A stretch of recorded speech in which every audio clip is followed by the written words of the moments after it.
Hello and welcome back to Visiting Dugout, a Fans First Sports Network production. I'm Crystal O'Keefe. Today I have the incredible Jordan White on to chat about the Brewers. So, Jordan, you've been on before, but perhaps reintroduce yourself. Hi, everyone. I'm Jordan White, former writer for Razzball and Pitcher List, general lurker on Baseball Blue Sky. So if you want to follow me there, you can follow me at buntsingles.bsky.social. Otherwise, a free agent in the writing world right now, just kind of floating around. But yeah. We appreciate your writing. We both shared. You actually bullied Nick into making sure that I was hired on at Pitcher List. I did. And that I was your protege. Yes, I was your mentor there. So good times. Yeah. So what's new with the Brewers? What's new with the Brewers? It feels like the same formula that they've been trying to make work for the past few years, which is basically discover some hidden gems when it comes to starting pitching, rely on defense over offense in terms of winning games. It's not working as well as it did in past years. Notably, they lost Willy Adames in the offseason after he signed with the Giants as a free agent. Got a really big contract, good for him. But their solution to that was we're going to move Joey Ortiz to shortstop and then have Bryce Duran keep playing second. And then they have basically this carousel of like it really going into spring training. It could have been one of 5 different names that would have been their starting third baseman on opening day. And right now, I don't feel like any of them are particularly interesting or doing anything great. I think the best out of the 5 people is Caleb Durbin, who they traded for in a deal that included Nestor Cortez as well from the Yankees. He's hitting 241 right now and has probably been the most promising of the bunch. Other guys that they've tried there so far, Oliver Dunn, who hit 167 before he got optioned to AAA, Vinny Capra, who's still on the roster and is hitting 074 with a 146 slug. Not great.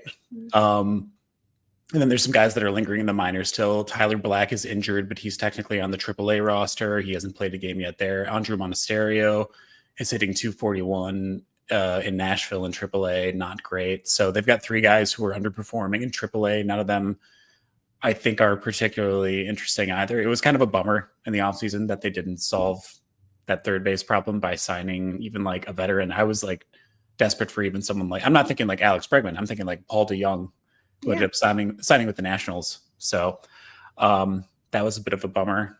But yeah, I think beyond that, Jose Quintana signed with the Brewers in the offseason, and he's had a really good start so far since he made his first start. I think he's got like a sub-1 ERA.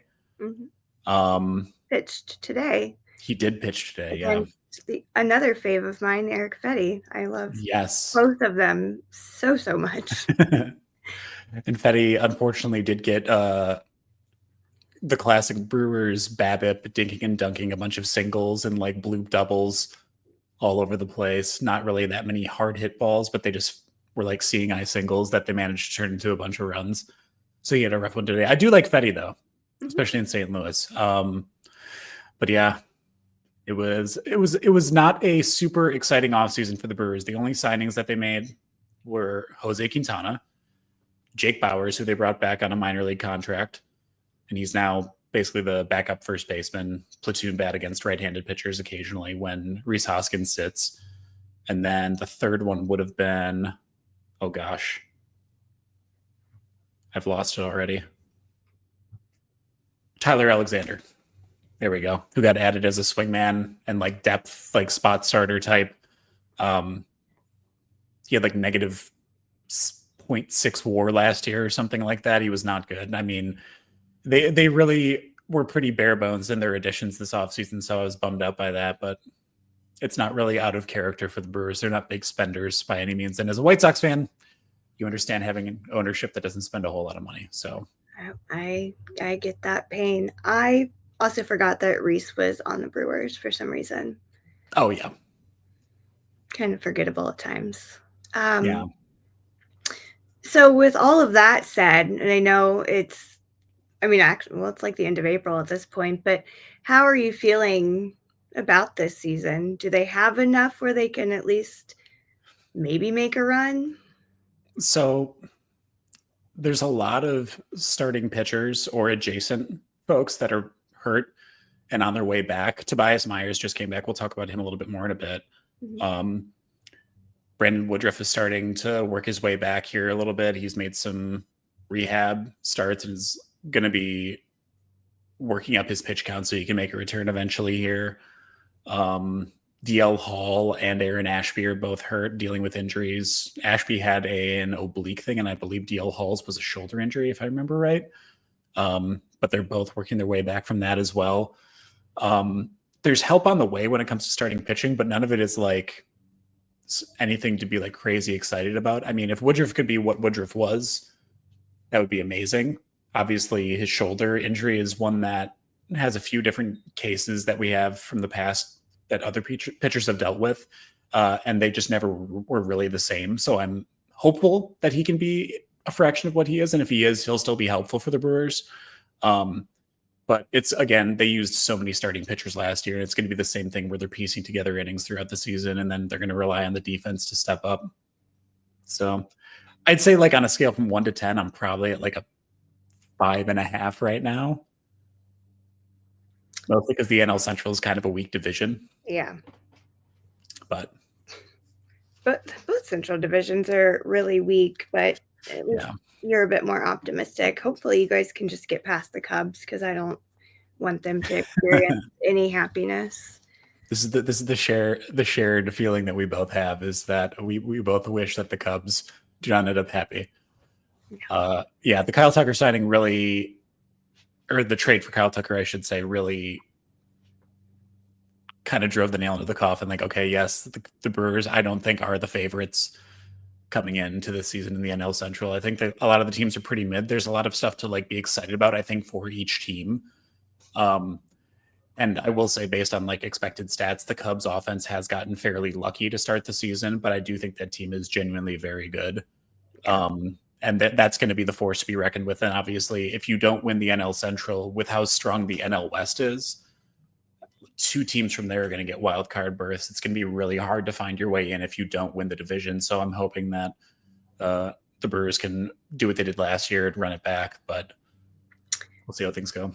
The only reason I would ever root for the Cubs to do anything good is if it was guaranteed that it would reverse the timeline from their World Series win, because I think when they won that World Series, it just cursed the country.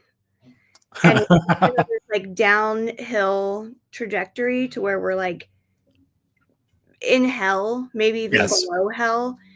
So if it was guaranteed that it would like reverse that curse that they put on everyone, then they can win stuff. But otherwise, no. They are definitely conveniently timed events, I will say.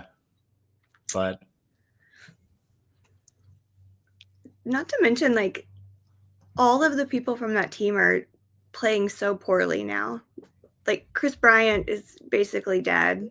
Yeah, he's a husk of his former self, for sure. Javi Baez is completely washed. I will say Javi Baez has done okay so far this year, and he's playing center field now, and he's pretty good in center field. I was actually surprised. The Tigers making that choice was, I think, interesting and also good for him. Yeah, maybe. And I have nothing nice to say about Anthony Rizzo, so. Well, you know. It's just me being petty, though. Okay. That's cool. We're going to take a very quick break and come right back to talk about this matchup. All right. Welcome back. So, this series with the Brewers, obviously the White Sox are terrible. The Brewers might have some luck, but let's first talk about these pitching matchups. So we've got first game, Bryce Wilson, who you're probably unfamiliar with unless you are deep into like watching all of the White Sox games when they get to the bullpen. So he is now starting because Martin Perez is probably out for the season. So you're going to get a bullpen guy. versus Freddy Peralta. And then we've got Shane Smith and Tobias Myers, and then Sean Burke versus Chad Patrick. So, what can you tell me about these gentlemen? All right, so Freddy Peralta, most folks, if you face the Brewers, know who he is. At this point, he's pretty much the stalwart of the rotation. He's the staff ace, whatever you want to call him. He's the best that they got. His strikeout numbers are down a little bit over the past couple of years. And his stuff is still pretty good, pretty consistent with where it's been throughout his whole career. The one thing that he's done better this year than he's done in years past, at least so far, is he's done a really, really good job at limiting his mistake pitches.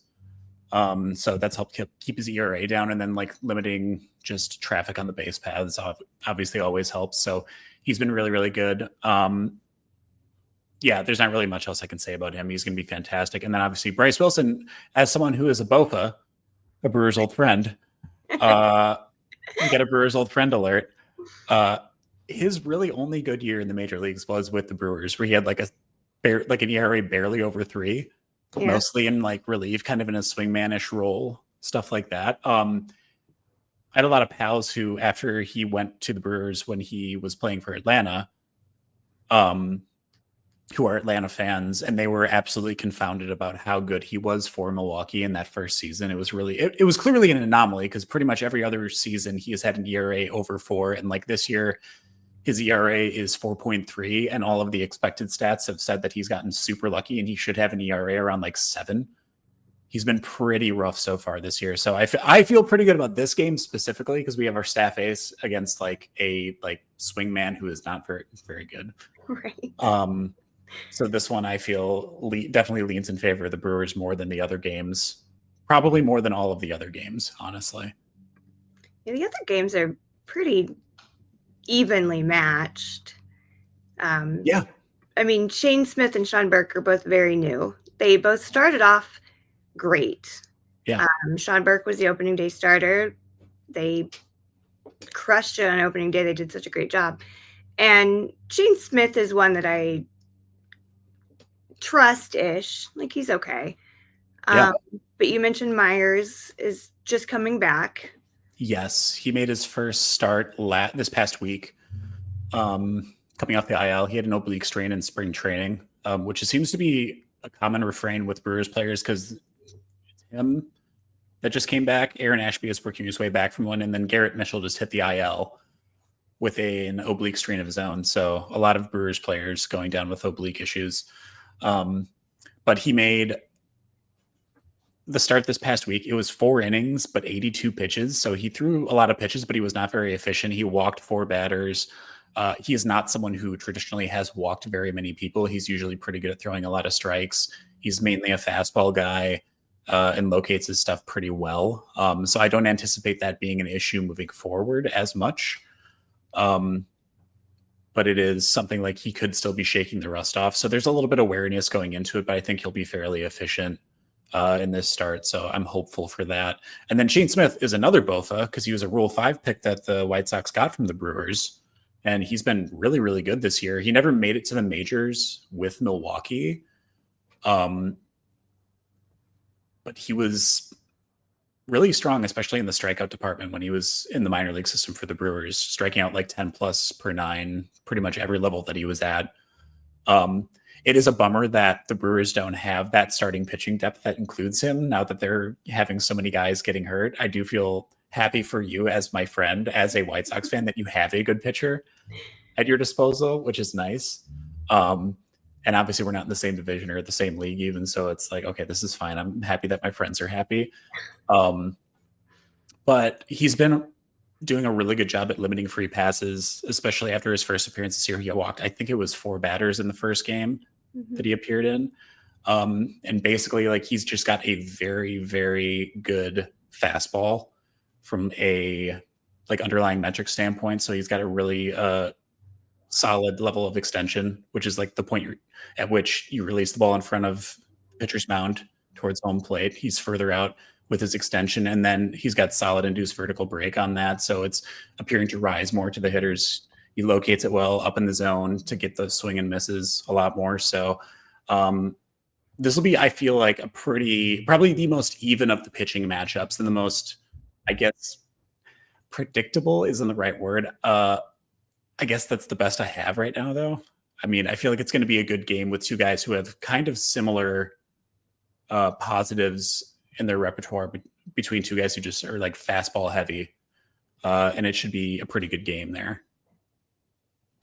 That's good. Yeah, I trust them generally. I know Sean Burke kind of got rocked in his last outing, but he seems like he can bounce back from it, and he's a good kid. I mean, the White Sox had no pitching depth at the beginning of the season because again they lost 6 pitchers to Tommy John, and Martin Perez is out now, so it's looking bleak. Don't have a lot going on anymore, so we had to bring up all these fresh faces. Yeah. All right. Well, so as far as threats go on this Brewers team, who is going to be the biggest threat for the White Sox? Aside from themselves? I'm kidding. I'm only sort of kidding. No, I think probably for the Sox, I'm just going to kind of note on some guys that I think are like interesting, not like overly obvious. Like obviously you have Christian Yelich, you have Jackson Chourio, like the stars of the team, everything like that.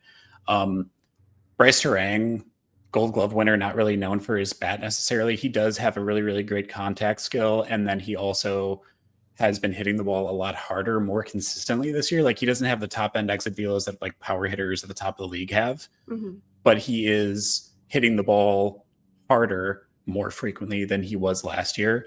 So his approach is really good. He's hitting over 300. And I think as a left-handed hitter facing 3 righties in the series, it's going to be kind of up to him to set the plate for the guys to do more damage, whether that's Yelich, Chourio, Hoskins, whoever it may be.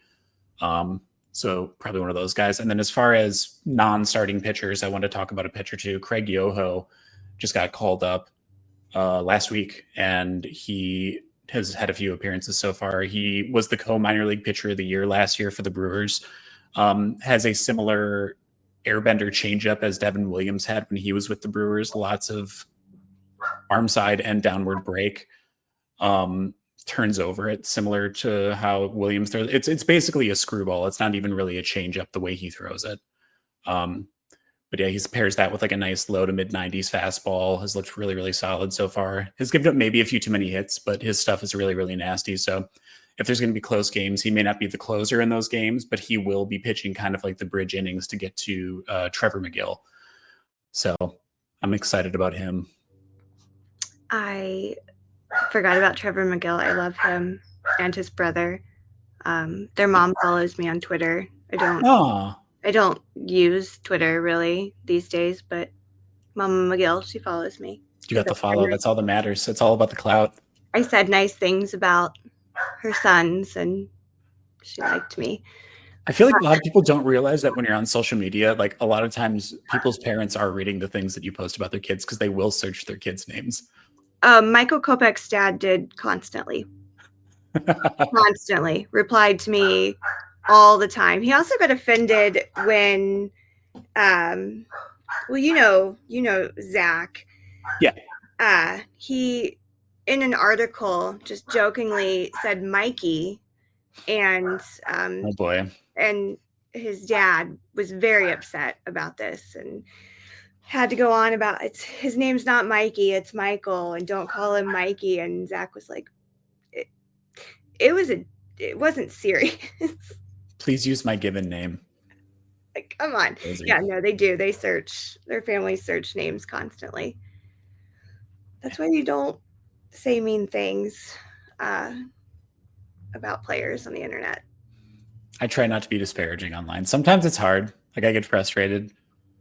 I think I get frustrated more with how teams use players than with the players themselves. I think that's where my frustration lies. Yeah. That's most of what it is.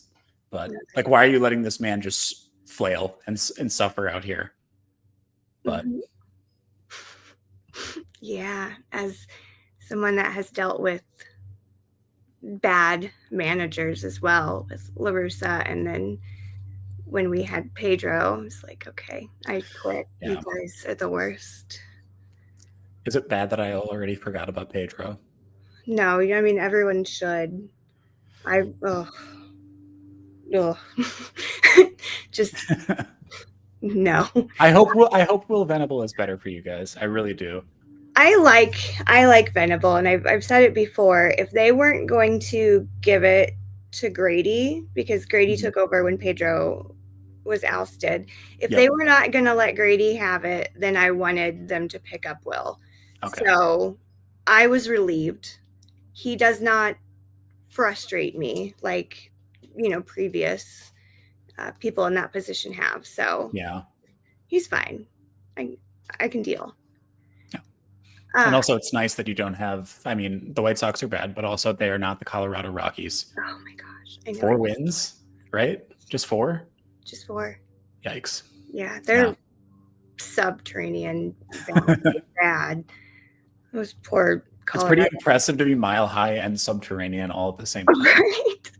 That's how bad they've been. Ugh. Man, just digging. They're just digging holes. So, what are the keys for the Brewers to take this series?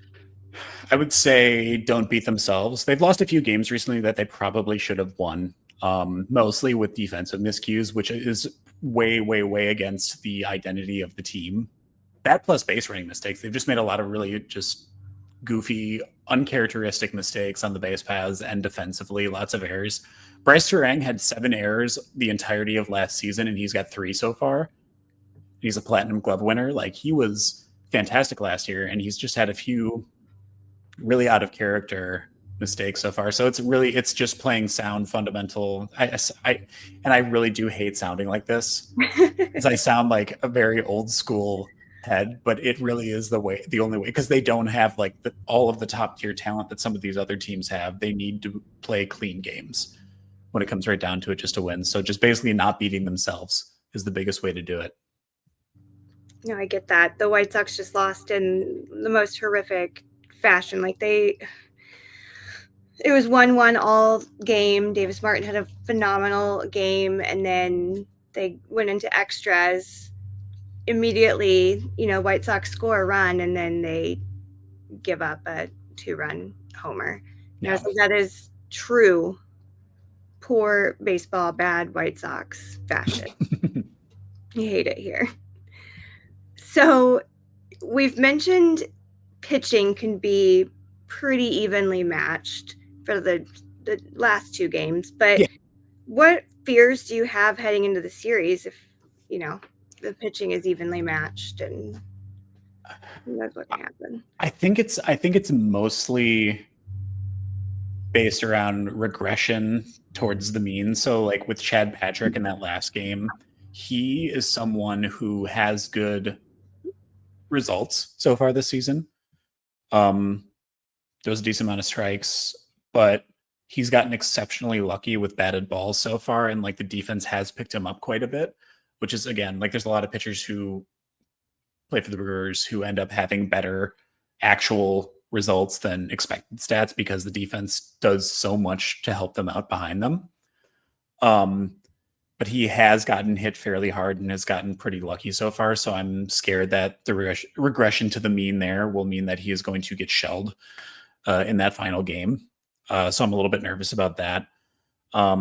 Obviously, Tobias Myers coming back and shaking that rust off. Is it still going to be there in that second start after coming off the IL? Who's to say? I'm not super worried about Freddy. He's going to be Freddy. But the bats, either 1 going quiet or 2, they're going to slapdick their way around, and all of the hits are going to be right at defenders. It's just when you're not hitting for power, hitting home runs and hitting doubles into the gap and stuff like that, you're relying on a lot of batted ball luck to make sure that those base hits fall between defenders. So I think it's mostly just the bats going quiet because they don't really have the power output that one would hope from a Major League Baseball team. Just hit it to Andrew Vaughn every time. There is that. You'll be fine. There is that. Again, I try not to say mean things about baseball players on the internet, but there are days where I just would like to swear at him. Yeah. He I mean, frustrates. same for us. I did at third base. It's been rough over there so far. Our first basemen are like, they're not, I mean, they're probably slightly below league average, but they've been fine so far. But like third base has been an adventure, not just with the bats, like I said before. It's also been defensively. There's been a lot of miscues. So, Yeah. So moving away from our teams, I hate talking about the White Sox. That's why I host a podcast about them. I was going to ask you what your thoughts are on this 2025 season, and I also am heated because going into this, I saw a tweet about Jarren Duran, and I don't know if you saw that. I did see the altercation, or I heard about the altercation and then what the fan allegedly said to him. Yeah. Yeah. So, should I say what the fan allegedly said? We put parental advisory on these. Yeah. Okay. So, allegedly, so for those that don't know the context, Jarren Duran talked about mental health struggles that he had, and trigger warning for suicide, but like talking about taking his own life. Mm-hmm. And the struggles surrounding that. And a fan allegedly said from the stands that he should have finished the job. So Yeah. he got into a verbal altercation with a fan and had to be restrained. If the fan did say that, obviously, like, I wasn't there, so I don't know for sure. If a fan says something like that, I am almost of the opinion that we should let the athletes fight them. Yes. Yes. Like, yes. That's not something that you say to anyone. No. It's completely inappropriate. If the fan did in fact say that, and someone else can like an eyewitness can say, yes, the fan did, I think that fan should be banned from all MLB stadiums for saying anything like that. I think it's terrible. It's also not to defend Jarren Duran, who has also said some less savory things on the field himself as of last year, using a anti-gay slur in another exchange with a fan. So he has a history of reacting to these things. And again, I'm not advocating for or making excuses for the things that the fans say naturally, but yeah. So there is a certain level of ick involved in all aspects of this that I'm not a really big fan of, and I think that fans should be ashamed of themselves and probably banned from all MLB stadiums if they did in fact say that. Yeah, I agree. That I said the exact same. I think he should be banned, or whoever it was. I don't know the gender, but they should be banned from ballparks. It's disgusting behavior. Something similar happened. I think it might have been 2023. Michael Kopech was in the bullpen, and this was soon after the divorce and him moving on and having another baby with someone. Yeah. And fans were heckling him and calling him a head case and talking about his family.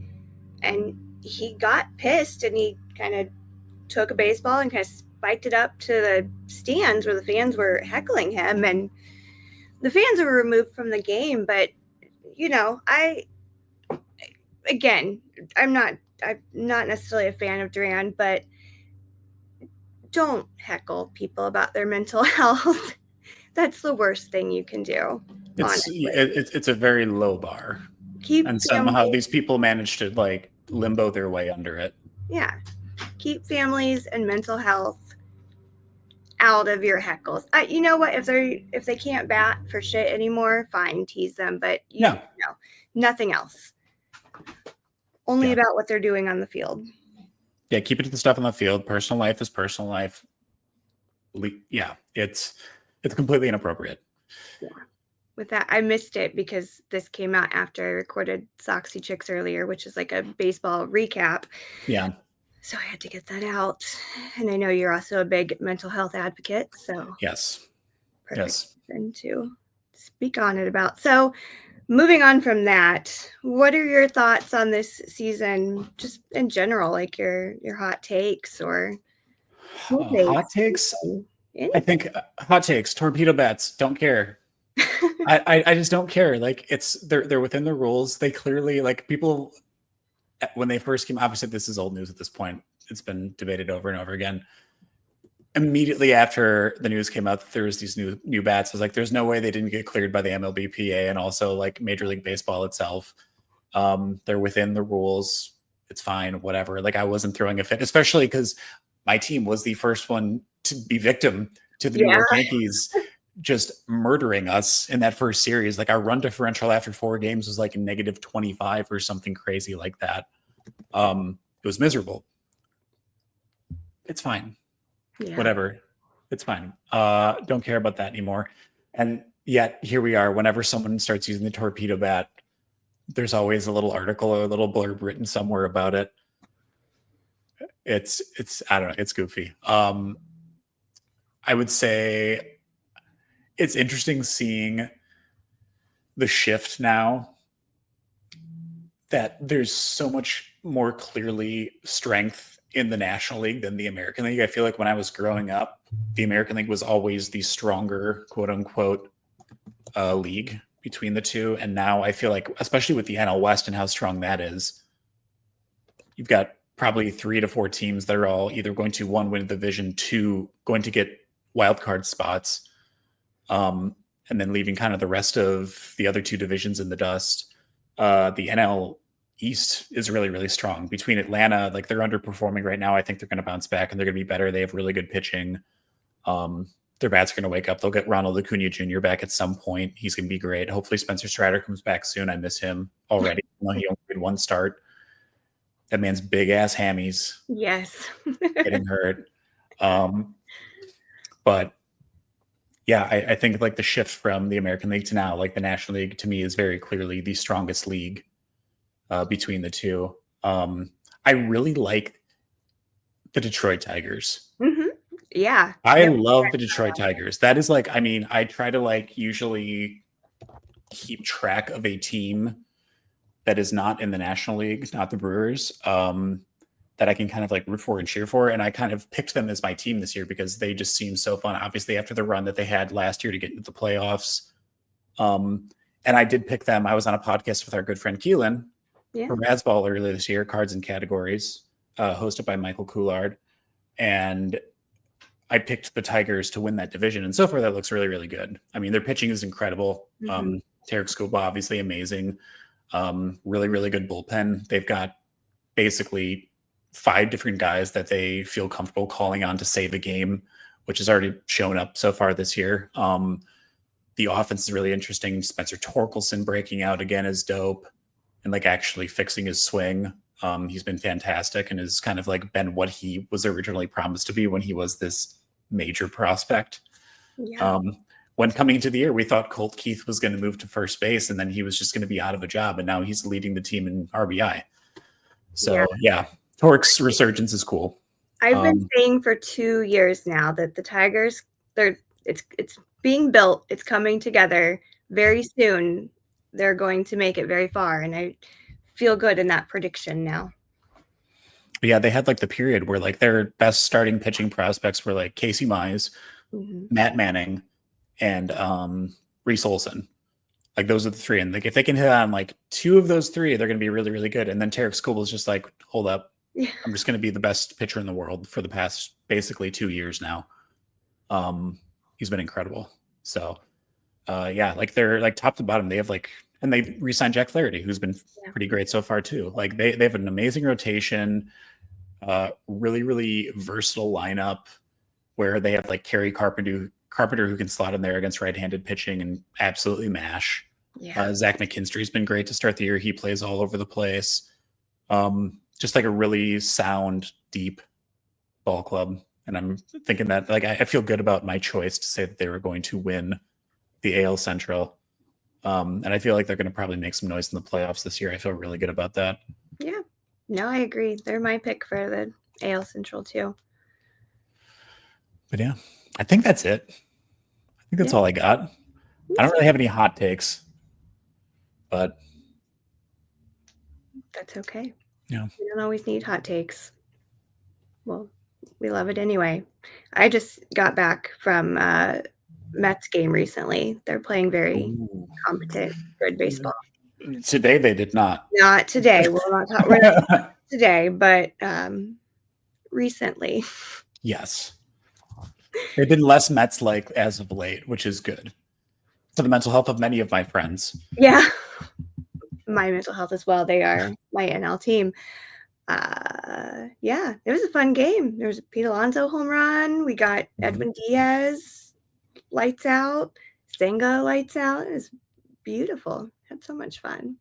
That's how it should go. And In I got theory. a photo, so Yes. very happy all around. I do enjoy. That's one thing that I find very funny is how many Mets fans are being catastrophic online about. Well, at least in certain circles. I don't see that much of it, luckily, but because most of the people on Blue Sky are sane, which is nice. Yeah. But I still see way too many people complaining about Soto, and we're barely a month and a half into his tenure of his contract. Like it's gonna be fine. Yeah, It'll be all right. he struck out at one point during that game, and people were booing him, and I was like, "Get a life, okay?" I don't think, and that's the thing. He doesn't strike me as the type that really gives a damn about it either. Like he's very level-headed. He does not care. No, and he's But a powerhouse. They'll see. Mets fans will learn to respect him, or it'll I happen. will yell at them. All right. Well, that's what I've got for you. So Excellent. thank you so much, as always, for coming on. Of course. Please just remind people where they can find you, because you are wonderful when you do post things. Yes, you can find me pretty much exclusively on Blue Sky. That's Bunt Singles, BUNTSINGLES .bsky.social. I post occasionally there. It's not really always about baseball, but sometimes it's about baseball. And if you like that stuff, then feel free to give me a follow. Yes, you're wonderful. You've been a wonderful friend. Hopefully we can meet up in Milwaukee or something sometime this summer. I'm gonna get down to Chicago for a game too. Okay, let me know. All right. We'll make it happen. All right. Well, thank you and goodbye. Thank you.